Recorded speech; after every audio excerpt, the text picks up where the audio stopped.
Okay, I have some pet peeves about the Star Wars fandom that I want to dig into. People saying Star Wars is woke. Infuse the entire Star Wars series with the queerness. Star Wars is what George created. It's not this shit. From Luke drinking blue alien titty milk or purple-haired feminists yeeting themselves into oblivion. You're taking the greatest IP in the history of the movies and you're subjugating it to your own ideological extremism. If the first Jedi ends up being a man-hating feminist with they-them pronouns, I will become the Joker.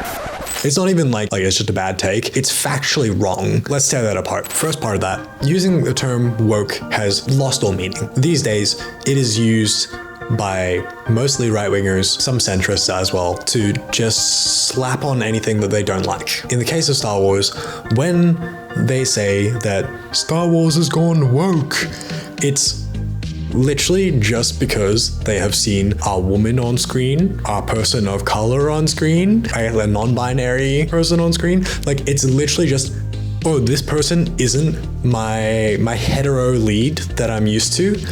This is woke, and that's stupid. There are plenty of things to genuinely critique the Disney era of media for. There is a lot to tear apart, which I talk about in this video, but to quickly sum it up, the Disney era has awful writing. This is not just a Star Wars issue, it's a Marvel issue. It's like pretty much everything that Disney puts out now.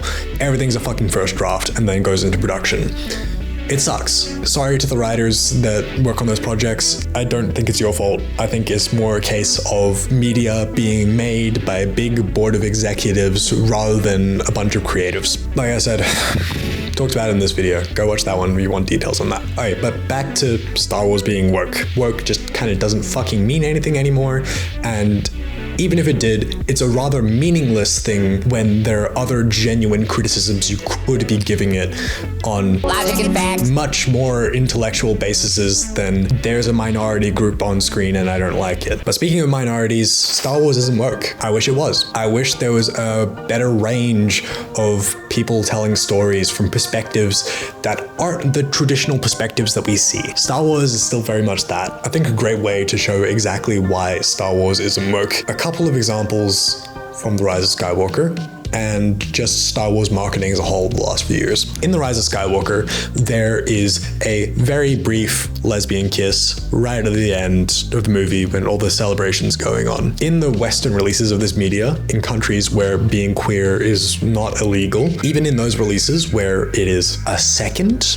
and a half on screen, this is what you would call token representation. These are two no-name side characters we have never seen before. They're kissing on screen for literally 1 second. This isn't an actual attempt at giving queer representation in Star Wars. This is a marketing ploy. This is Disney being like, damn, we need to feed something to those queers so they'll come and watch Star Wars. That's all it is. But outside of countries where being queer is legal, when we move to, say, the Middle East, other countries where it is illegal or at least very frowned upon to be queer, that 1 second shot is either cut or covered up by that slug guy. Don't release it in China if you're gonna cut it. It's literally just catering to what those markets want.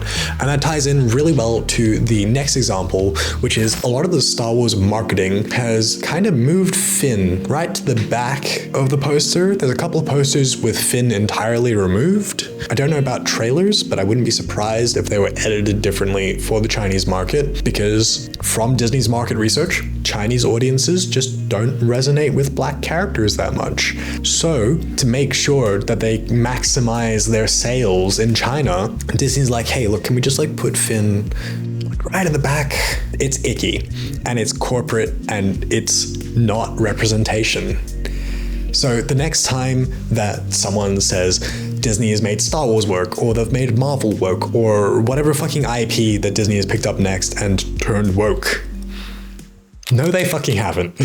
There might be some creatives that are involved in the process that do genuinely want to put representation in these pieces of media, but it's so few and far between. And I think particularly with the mainline Disney media, mostly movies, It's all created by a board of executives. A writer and director are hired, and then it just goes through revision of revision of revision until the big marketing board is like, yes, our market research says that this script you've proposed to us now has all the changes to maximize its appeal to the widest possible audience. Saying that Disney has turned something woke is such a surface level argument that overlooks all the other creative crimes that Disney commits.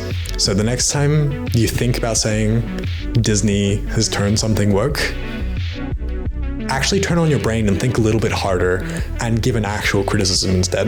Anyway, go watch these related videos.